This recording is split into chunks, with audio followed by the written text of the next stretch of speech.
तो share Bum channel पर एक बार फिर आपका स्वागत है। दोस्तों, आज मैं आपके लिए लेकर आया हूँ डिश टीवी का शेयर। काफ़ी दिनों से डिमांड थी आपकी और इसलिए मैंने ये वीडियो बनाया है।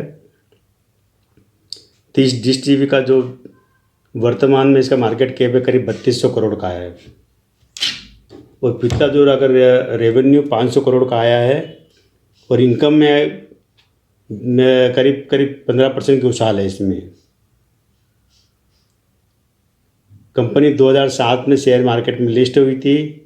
2003 में इस कंपनी की स्थापना हुई थी और 2007 में लिस्ट हुई थी और 2018 में इस कंपनी का और वीडियोकॉन D2H का विलय हुआ था। इसके मालिक थे GTV के मालिक थे सुभाष चंद्रा और इनका जो एसएल ग्रुप है वो है सुभाष चंद्रा जी थे। बाद में कंपनी चले जाती इनके भाई जवाहर के पास में।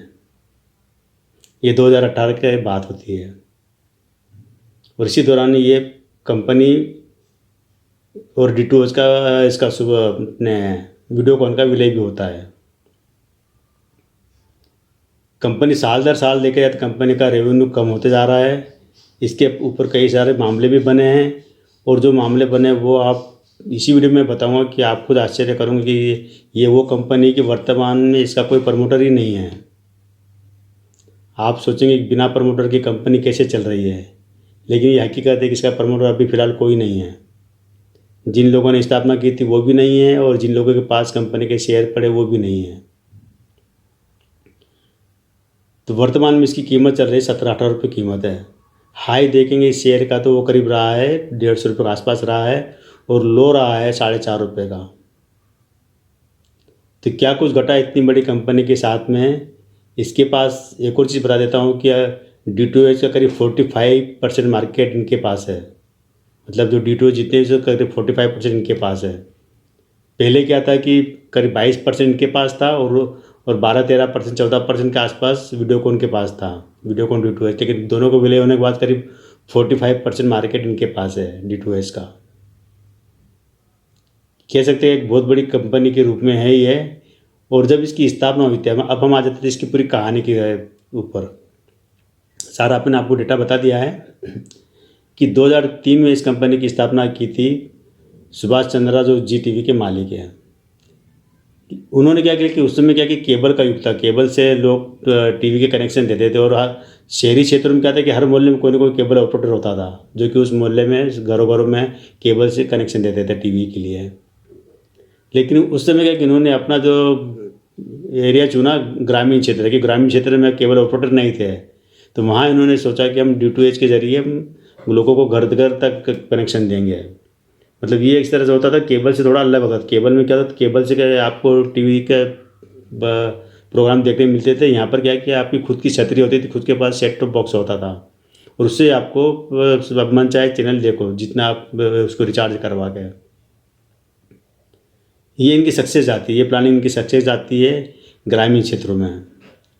लेकिन उसी समय क्या होता है कि एक और दिक्कत इनके पास शुरू हो जाती है और यहीं से सारी दिक्कतें शुरू होती है। बता दूं मैं आपको कि जो स्टार टीवी ने इसको अपने प्रोग्राम का राइट्स देने से मना कर दिया, क्योंकि स्टार टीवी और GTV दोनों मार्केट के ज़बरदस्त खिलाड़ी थे और इन दोनों TRP की इनकी लड़ाई चल रही थी, पहले से चल रही थी। TRP में कौन आगे है।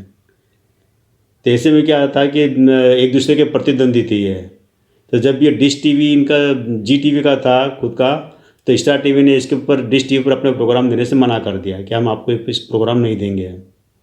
और इस कारण जिन दर्शकों ने, जिन लोगों ने इनके डिश टीवी खरीदे, उनको स्टार टीवी प्रोग्राम देखने को मिलते ही नहीं थे, क्योंकि उस समय इनका स्टार स्पोर्ट है, स्टार प्लस है वगैरह, स्टार न्यूज़ है, इस तरह के काफ़ी जो मनोरंजक है, क्रिकेट है वगैरह के, लेकिन वो लोग देख ही नहीं पा रहे थे। इस कारण काफ़ी दर्शक इनसे परेशान भी रहते थे, कह सकते हैं। बाद में 2007 में स्टार टीवी और GTV में समझौता हो जाता है और फिर तब से प्रोग्राम देखना इनकी जारी कर देते हैं स्टार टीवी GTV के, जिसका डिश टीवी पर। और तब तक इनके पास कहते हैं कि करीब करीब जो D2H का जो मार्केट करीब इन्होंने 19 करोड़ दर्शक इनके से जुड़ चुके थे और उसके साथ करीब करीब 20% मार्केट इनके पास आ चुका था 19 करोड़ दर्शकों के साथ में।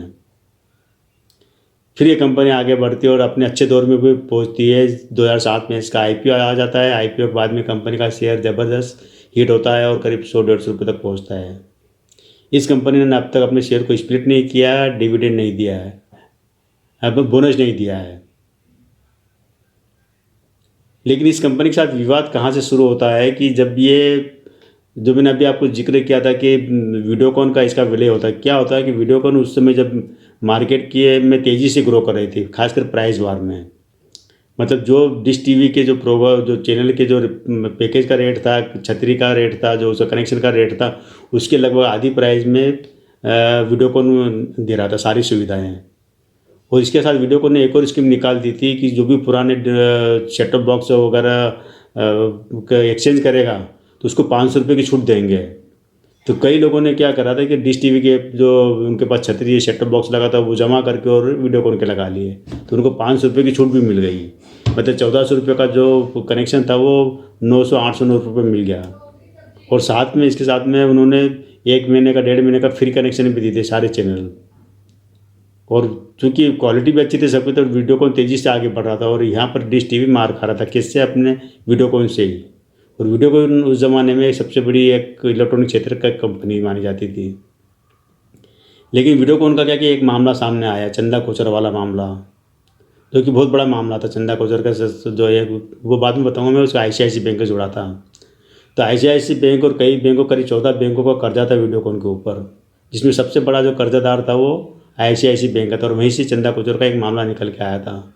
तो उसमें वीडियोकॉन के और इनके ऊपर काफ़ी कानूनी कार्रवाई होती है, CBI जांच भी होती है, जेल भी जाते हैं। जो वेणुगोपाल धूत वीडियोकॉन के मालिक हैं, उसकी वजह से क्या होता है कि वीडियोकॉन खतरे में आ जाता है। और जितने भी जो लेंडर थे, लोन देने वाले, सब हो जाते हैं हमारा कर्जा निकालने के लिए, कर्जा वापस वसूलने के लिए। तब तक वीडियोकॉन के ऊपर करीब 44,000 करोड़ का कर्जा था।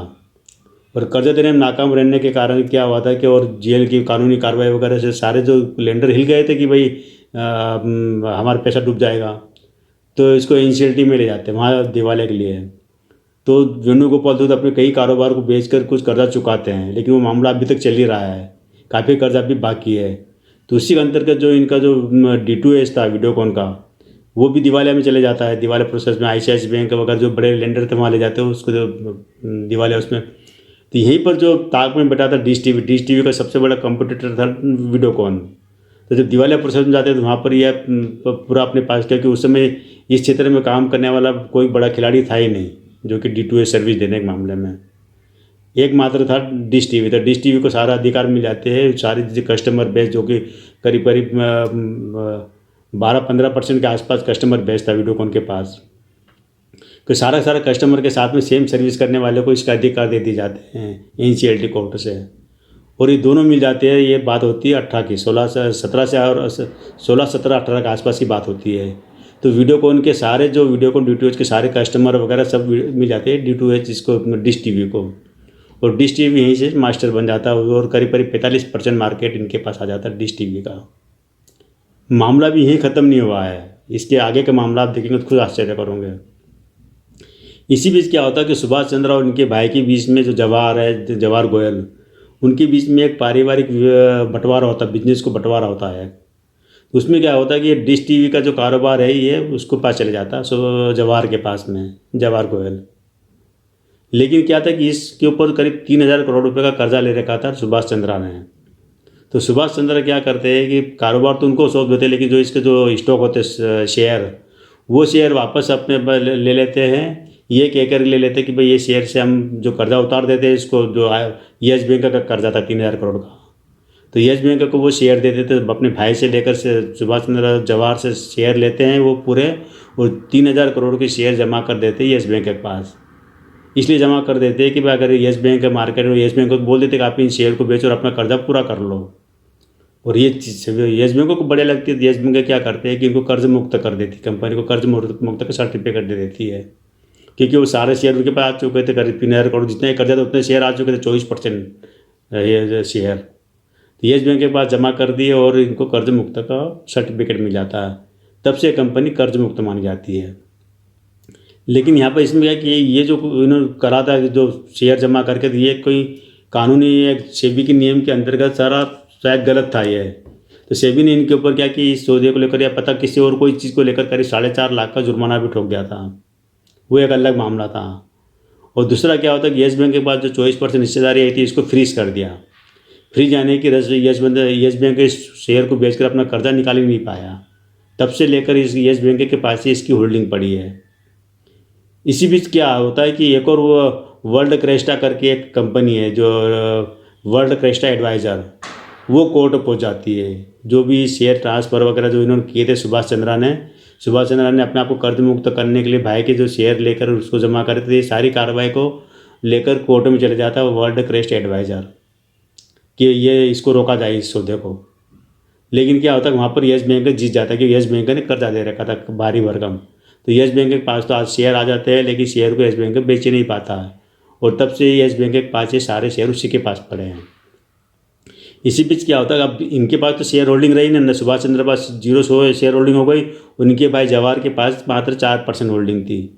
इस कारण जवाहर को भी अपना इस डायरेक्टर का पद छोड़ना पड़ता है। 2018-19 में उन्होंने इस पद से इस्तीफा दे दिया, क्योंकि वो इसके लायक ही नहीं रहे थे, उनके पास होल्डिंग ही नहीं थे। 4% होल्डिंग लेके बैठे तो वो डायरेक्टर नहीं होता है। सबसे बड़ा होल्डर बन गया येस बैंक बन गया इसका। तो इसी बीच क्या कि इसके जो बोर्ड में और लोग थे, उन्होंने क्या कि 4 लोगों को अपॉइंट किया है इसको चलाने के लिए, डिश टीवी को। लेकिन यहाँ पर भी येस बैंक ने कहता है कि सबसे बड़ा शेयर होल्डर होता है वो है खुद है, तो वो वही डिसीजन लेगा कि किसको पद पे बैठाना, किसको CEO बनाना, किसको बड़े पद देना है। तो वो उसमें अभी वो भी मामला चल रहा है कि जो उन्होंने जो नियुक्ति को भी अवैध ठहरा रहा है येस बैंक का कहना है कि मैं खुद मालिक हूँ इसका और मैं खुद ओनर हूँ इसका। लेकिन लोचा कहाँ आ रहा है कि येस बैंक जो है उसका खुद का कोई ओनर नहीं है। येस बैंक का ओनर आपको पता है राणा कपूर, तो राणा कपूर को कब से चलता कर दिया है, येस बैंक से बाहर कर दिया है। और अभी येस बैंक जो चल रहा है SBI और कोटक महिंद्रा के अंडरटेकिंग में चल रहा है।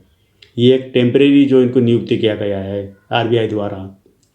तो क्या तो येस बैंक का खुद का कोई ओनर नहीं है, और वो अपने आप को दावेदार बताता है कि वो डिश टीवी का ओनर वो खुद है, वो खुद मालिक है, क्योंकि सबसे बड़ा होल्डर है। हालांकि सही है एक तरह से, लेकिन उनके पास जो शेयर पड़े वो फ्रीज है, अभी शायद फ्रीज है, पता नहीं क्या है। लेकिन यह अभी ये पूरी इस कहानी का जो घोटाला घपला में अगर पूरा निचोड़ा अब देखोगे आप, तो इस सब में जो फंसा है, जो रिटेलर जो इन्वेस्टर फंसा है, क्योंकि इन्वेस्टर समझ नहीं पा रहा है कि इस कंपनी के साथ क्या होगा, जिस कंपनी का कोई डायरेक्टर ही नहीं है, कोई प्रमोटर ही नहीं है। सुभाष चंद्र ने अपने आप को मुक्त कर लिया कर्जे से। उनके भाई के पास कंपनी है, नाम के लिए कंपनी, रिकॉर्ड में कंपनी उनके भाई के नाम, लेकिन उनके भाई के पास इसके शेयर होल्डिंग ही नहीं है। जवाहर के पास शेयर होल्डिंग ही नहीं है। जिसके नाम से कंपनी नहीं है उसके पास शेयर होल्डिंग सबसे ज़्यादा है, येस बैंक के नाम से कंपनी नहीं है रजिस्टर्ड है। अब आप पूरा लोचा से देख लीजिए कि मालिक है, लेकिन मालिक के पास उसका अधिकार नहीं है, अधिकार जिसके पास अधिकार है वो मालिक नहीं है। तो मतलब ये समझ में नहीं आ रहा कि कंपनी का होगा क्या आगे। तो अभी इसके ऊपर सबकी नज़र है, जो आप लोग शेयर खरीदो आपकी भी नज़र है, जो ऑपरेटर उनकी भी नज़र है, सेबी उनकी भी नज़र है कि आगे इस कंपनी में क्या खेल होता है डिश टीवी में। अगर बड़ा कोई मामला निकला तो हो सकता है कि इसके ऊपर ट्रेडिंग पर ही रोक लग जाए, कोई बड़ा ऑपरेटिंग गेम होता है तो। लेकिन तब तक आपको वेट करना चाहिए, आपको इसमें इंतज़ार नहीं है, मतलब इन्वेस्ट नहीं करना चाहिए। इन्वेस्ट करने की सलाह मेरी नहीं है। जब तक ये मामला पूरा क्लियर नहीं हो जाए तब तक कोई इसका प्रमोटर सामने आ नहीं जाता। जब तक कि अगर किसी के भी नाम चढ़ जाए, लेकिन नाम चढ़ाई तो किसके नाम चढ़े, सबसे बड़ी समस्या यही है। तो येस बैंक का खुद का कोई प्रमोटर नहीं है, तो उसके नाम किसके नाम चढ़ाए, वहाँ भी दिक्कत हो रही है। कई सारे मामले हैं, इसमें इन्वेस्ट करने की सलाह मेरी तो नहीं है, लेकिन आप चाहो तो कर सकते हैं, आपकी मर्जी हो। तो मामले जब तक सुलझ नहीं जाए, इसके बड़े बड़े मामले हैं। तो आज केवल इतना ही दोस्तों, कल फिर मिलते हैं हम एक नए वीडियो के साथ में। तब तक मेरे इस चैनल को शेयर कीजिए, सब्सक्राइब कीजिए, अपने दोस्तों को बताइए।